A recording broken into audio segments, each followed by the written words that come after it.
घने जंगल के बीच जहाँ सूरज की किरणें भी मुश्किल से पहुंचती थी, वहाँ एक बूढ़ी चुड़ैल रहती थी जिसका नाम त्रिजटा था।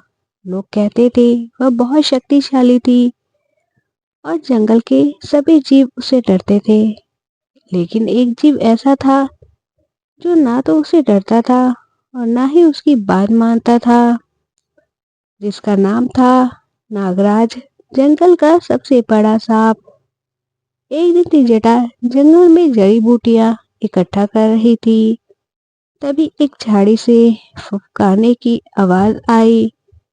उसने मुड़कर देखा तो नागराज उसके सामने फन फैलाए बैठा था। चुड़ैल, यह जंगल मेरा है, तुम यहाँ क्या कर रही हो? नागराज ने गुर्राते हुए पूछा। जटा हंस पड़ी, यह जंगल सिर्फ तुम्हारा नहीं, यह मेरा भी है। मैं यहाँ सैकड़ों सालों से रह रही हूँ। नागराज को यह बात पसंद नहीं आई। उसने अपने विशाल शरीर से चुड़ैल को घेरने की कोशिश की, लेकिन त्रिजटा ने अपनी छड़ी घुमाई और कुछ मंत्र पढ़े। अचानक नागराज का शरीर जमने लगा और वह हिल भी नहीं पाया। तुम मुझसे जीत नहीं सकते नागराज, चुड़ैल ने कहा। लेकिन नागराज भी कम चालाक नहीं था। उसने अपनी आंखों में चमक भरी और एक जहरीली धुआं छोड़ दिया। वह धुआं त्रिजटा के चारों ओर फैल गया, जिससे उसकी शक्ति कमजोर होने लगी। त्रिजटा को समझ आ गया कि वह इस लड़ाई को जारी नहीं रख सकती।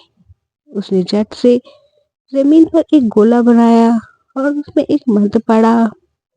अचानक नागराज हवा में उछलकर दूर जा गिरा। दोनों एक दूसरे की शक्ति से प्रभावित हुए थे। त्रिजटा ने सोचा, अगर हम दुश्मनी छोड़कर साथ रहे तो इस जंगल पर हमारा राज हो सकता है। नागराज भी यही सोच रहा था। उसने कहा, त्रिजटा, अगर हम एक हो जाए तो कोई हमें हरा नहीं सकता। चुड़ैल मुस्कुराई और बोली, सही कहा नागराज, अब से हम जंगल के राजा और रानी होंगे। उस दिन के बाद दोनों ने मिलकर जंगल की रक्षा की। वे कोई भी बाहरी शिकारियों को जंगल में आने नहीं देते थे और इस जंगल की तरह चुड़ैल और नागराज की दोस्ती जंगल की सबसे अनोखी कहानी बन गई।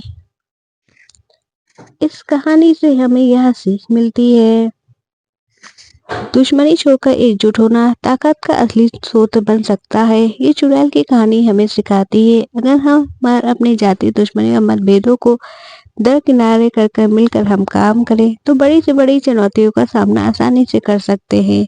कहानी अच्छी लगी हो तो लाइक शेयर कमेंट करें। चैनल पे नए हो तो प्लीज सब्सक्राइब करें। Thanks for watching.